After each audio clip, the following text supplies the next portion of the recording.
going to save somebody. He said, you're my disciples if, okay?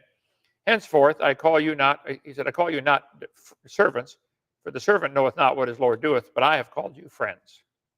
And I want to be God's friend. For all things that I've heard of my Father, I've made known unto you. Ye have not chosen me, but I have chosen you and ordained you that ye should go and bring forth fruit. What does he want his disciples to do? Go produce some fruit. What on earth are you doing? What am I doing? Are we producing any fruit? And that your fruit should remain, that whatsoever ye shall ask of the Father in my name, he may give it to you. I think God's already given us lots of things so we can bear fruit. How many of you have eyes that can see? Anybody got eyes that can see? How many have ears that can hear? You have the ability to think, maybe not too fast, but you can think, okay? You can speak, you can move. We have a freedom to openly share the gospel in this country. A lot of people don't have that. We can afford lights, water, food, gas, Bibles, tracts, churches. We don't even think about that stuff. You'd be surprised how much of the world does not have that. The disciples didn't have hardly any of that, okay? Instead of using what God has given us for his kingdom to produce fruit, like he wants us to do, we spend it on dumb things that will never matter in eternity. How much does it cost for this habit? What are you going to make? A cloud? And then what? I found out there's more to this than I thought. Smokers spend an average of $1.4 million in their lifetime. It's not just the cost of the cigarettes. That's how much they would have earned if they'd invested their money in stock market instead. Somebody did a study on that. Take that same money, put it in the stock market. 1.4 million. Woo. Imagine what they could have earned if from the Lord if they invested it all in his kingdom. Smokers burn on average of 1.4 million in personal cost for a year. Includes the cost of the cigarettes, the medical costs, the lower wages, etc. You start at 18, you go to 51. Average smoker dies at age 69. Okay. The cost of a gallon of water. 1 gallon of water, you can do all the math on this, it will cost about a penny for a gallon of water. 0.0008 cents an ounce. So I took pictures. Let's see. You thirsty? You want Pepsi? You want Aquafina? What do you want? Let's see. Pepsi is 12,500 times more than water to drink. So when you drink 12 ounces of Pepsi compared to 12 ounces of water, 12,500 times more. Wow. Let's see. Evian, water. You're buying water. 20,000 times more than tap water. 25,000 times more to drink this, what is this, Java Monster or something, okay? Let's see. I stopped today at Captain D's. I got 2 fish sticks and the cracklins they give you for free. I said, instead of getting a tea, what's the cost of this tea? Well, there it is, the cost of the tea. Large tea, $3.19. Do the math. 16-ounce tea, $3.19. That's 25,000 times more than water. So I said, I'll take water. Guess what? I lived. Did you know you can have lunch with water? Oh, 25,000 times. You order hamburger, fries, and sweet tea, 31,000 times more than water. Let's see. Starbucks, Frappuccino, whatever that is, 36,000 times more than water. You really thirsty? The World Bank and World Health Organization, half the world lacks access to essential health services. How many of you, right now, if something happened, could be within a half hour of getting to a hospital? All of us. And we're in Lenox, Alabama. Most of the world doesn't have that. 100 million people are still pushed into extreme poverty because of health expenses. What percentage of the world owns a refrigerator? Only 17%. How many of you have access to a refrigerator? Okay, let's see. Toilet. New study said 6 out of 10 people on the earth do not have access to a flush toilet. 6 out of 10. How many of you have access to a flush toilet? Okay. 1 in 3 people globally do not have access to safe drinking water. How about electricity? Access to electricity. Those dark countries don't have access to electricity. Let's see, only 50%, 40%. What about shoes? Let's see. 300 million children around the world don't have shoes. Don't have shoes. How many of you have more than 1 pair of shoes? Come see in my wife's closet, okay? A man going barefoot for a year for 300 million people who can't afford shoes. So that'll help, okay? There's more than enough food produced in the planet to feed everyone. 783 million people go hungry. Oh. How about 4 in 10 countries have official state religions? You got to be this. 10% of the 10 countries, I mean 5% of the world, are hostile to any religion. North Korea, China, a lot of these countries. Do you have ready access to hospitals, doctors? How many of you sleep on a mattress? How many of you have a refrigerator or access to one? How about money in the bank, even if it's $5? I got 100, I think. An indoor bathroom, running water, electricity, cell phone, shoes, more than one pair, a roof over your head. How many of you have to worry about your next meal? Most of the world does. How many have freedom of religion? How many of you could go out to eat right now if you wanted to? Yeah. The Bible says you lust and you have not. You kill and desire to have, but cannot obtain. You fight and war, yet you have not, because you ask not. You ask and receive not, because you ask amiss, that you may consume it upon your lust. God provides things for us, and we consume it on our lusts. Some people, you give them $10, and instead of thinking ahead, they just go consume it on something they got to have right now. Did God provide for you and you consumed it on your lusts? Does he think he looks cool? Oh, brother. God gave you all you need to produce fruit for his kingdom, and you wasted it on dumb stuff. And you complain because you're broke and blame God. We've had several people here. We've had work here. We had some have to ask to leave. No matter what you do, they complain. Gripe, gripe, gripe. This is a castle in a vineyard. Pretty cool. In Isaiah 5, I will sing to my beloved the song of my well-beloved, a song of my beloved touching his vineyard. My beloved hath a vineyard in a very fruitful hill. He fenced it, gathered out the stones thereof, and planted it with the choicest vine, and built a tower in the midst of it. Also he made a winepress, and he looked that it should bring forth grapes, and it brought forth wild grapes. He said, Judge, O men of Judah, judge, I pray you, betwixt me and my vineyard. What could have been done more? What else could God have done to us here at this ministry to produce fruit for him? He said, I want you to produce fruit. He provided everything for us. Why don't we produce more fruit? It's been haunting me for several months here now.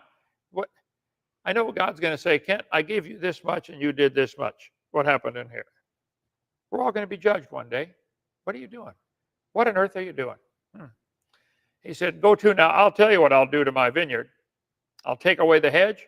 It'll be eaten up. I'll break down the wall. It'll be trodden down. I will lay it waste. It shall not be pruned nor digged. And there shall come up briars and thorns. And I will command the clouds that there no rain upon it. For the vineyard of the Lord of hosts is the house of Israel. The men of Judah is his pleasant plant. And he looketh for judgment, and behold oppression, for righteousness, and behold a cry. One of the saddest of all the words of tongue and pen, the saddest are, it could have been. How many missionaries could have been sent out with the money we waste? How many libraries could have had creation DVDs or books or something? How many people could have given DVDs to their friends or neighbors or youth group or somebody with the money we waste? We produce a bunch of stuff here. We'd like to help, okay? But I just worry that we waste so much on dumb stuff. How many ministries like DAL could have been started in your state or your county or city? Anybody could start one. He said, you've not chosen me, but I chose you and ordained you that you should go and bring forth fruit, and that your fruit should remain, that whatsoever ye shall ask of the Father in my name, he may give it you. See, the Lord wants to prune off the stuff that's not producing fruit. What do you produce with your life? See, this is where a lot of people don't understand. They want to be able to eat and sleep and have air conditioning and all this kind of stuff, but they don't produce anything. You guys that work here have seen them come here. They come here, oh, wow, nice place. I'll just sit down and relax now for the next 5 years. They don't produce anything. What do you produce? Are you producing anything? What are you doing? Let's see. Average person sleeps 26 years of their life, tries to fall asleep for 7 years. Time at work, only 13 years. Watching TV, 8 years, 4 months. Social media, 3 years. Eating, 4 years, 6 months eating. Neil Armstrong said, I believe every human has a finite number of heartbeats. I don't intend to waste any of mine. I like that attitude. Use your time wisely, okay? What have I done with my life? I thought to myself, what have I done with my life? Are you producing anything? The vine dresser is always looking for ways to get their grapevines to produce more. During the dormant season, they prune off the non-producers and suckers, and they prune back the producers. What are you doing? Man, I want to produce fruit. Maybe you don't. Maybe you don't care. Okay, go chase Zelda, whatever you do. These things I command you, that you love one another. I had a wild idea at 3 o'clock this morning. Right? Pizza with peanut butter on it, you know. One of you needs to write a book or do a video called, Hey, Bud. You could be a mature grapevine talking to a brand new bud coming up. You're going to give advice. Book idea. Older grapevine talking to a young bud. Hey, bud, want to know how to live long and produce much fruit? Yes, please tell me. I want to be like you when I grow up. The life cycle of a vine. The bud comes forth first. Bud burst is the first step. Bud comes out of the ground, breaks open. Then you go into the early shoot and leaf growth. Then you go to the flowering and fruit set. So let's talk to the bud. He's first coming out. Hey, bud, you want to know how to live long and produce fruit? Oh, please tell me. I want to be like you. Somebody could write a book like this for children. The grape talking to the new bud. Hey, bud. First, bud, send your roots down deep. If you hit hard ground and other problems, go around them. Don't quit because it's hard. Then follow the light as you grow up. Keep reaching for the light. That'd be good advice for a bud, wouldn't it? Okay. Don't get mad at the vine dresser when he cuts off things that aren't producing. He knows what's best. He'll probably cut off the video game since they waste your time. Then don't put too much energy into producing leaves for show. Make just enough leaves to gather the light to make the fruit. Some people are so worried about their looks and how much have you spent on trying to change your looks? Makeup, hairspray, jewelry, clothing. Are you producing fruit? No, but I look good. Okay. Don't listen to what other young buds tell you. I've been producing for the master for 200 years now. I know it pleases him. All those young buds growing up around you only want to make leaves for show, so others look at them. With no fruit, the master will soon cut them off. I thought that'd be a good book idea. I wish people would get a glimpse. I'm going to read this whole series someday. The why on earth did God let this happen? Because while I was in prison, I wrote hundreds, maybe even several thousand stories, little short stories. I would read a passage in the Bible and say, oh, I want to write to that guy. So I invented a new app called Nemail. See, with email, you can only talk to people that are alive on earth. But with Nemail, on your knees, you can talk to people in the past or future or anywhere in the world. Yeah, I'd go back and talk to the early Kent Hovind at 16 years of age. We'd have a conversation back and forth.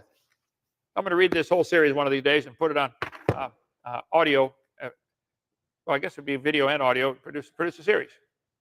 Yeah. Okay. What are you doing?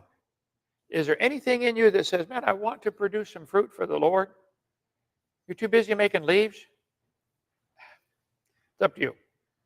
So these first verses in John 15, 12 to 17, he said, I want you to love each other, and I want you to produce fruit. Okay. Well, folks, you missed it. We're done. We started at 7, but glad you're here. Where are you guys from again? I'm from Florida. And you all took the tour today. How do your kids like the tour? Huh? Anybody want to come become world famous, get on TV, and get up here and tell how you liked our tour here? No? Okay. You do? Come on. Get them on up here. Tell them who you are. Be world famous. Okay, take this slide down. Let's see. Why don't you get on this side over here? Where'd you go? Come on this side over here. Come on this side over here. There we go. Okay. What's your name? Jewels. What? Jewels. How do you spell that? J-U-E-L-C. Look at that camera up there. And how old are you, Joels? I'm 9.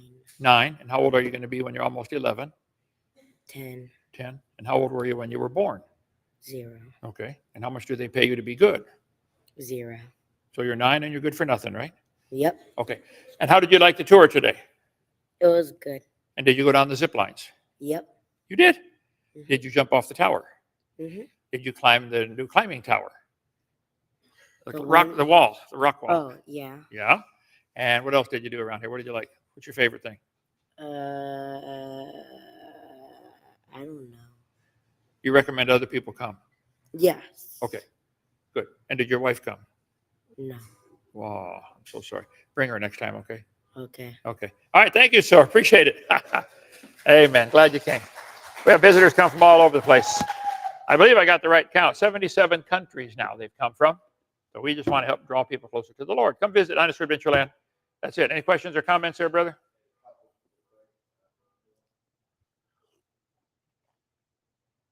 Joseph, I try to do a Q&A at the end of every session. Sometimes there's not time, obstacles in the way, but yes, you have a question, send it, okay? You just did one. Do I do it? Yeah, answer is yes. Nearest hospital to DAL. We have one in Bruton, 18 miles south. We have one in Monroeville, 17 miles, slightly west, northwest. Is there one in Evergreen? There's not a hospital, is there? Evergreen's a little closer than the other two. I think it's 16, 17, 18 miles away. But yes, we do have one, okay? Is the ark you're building going to have anything inside? It's going to be actual size. No, it's not going to be actual size. You kidding? Scale model, probably 25 feet long. Don't know yet. But yes, I want to have where you can look in the window and see the inside of the ark, but it'll be all miniature scale. Just waiting on a bunch of money to do that. Okay, we got the dirt already leveled out, so we're ready to build. Yay, that's the easy part. Any more questions? Ken, have you thought about a Garden of Eden with fruit trees and well-maintained garden? Brother, I would love to do that. We have some fruit trees growing. We kind of stuck them in the ground and said, hey, you're on your own. See you later. So we need somebody to manage all that stuff.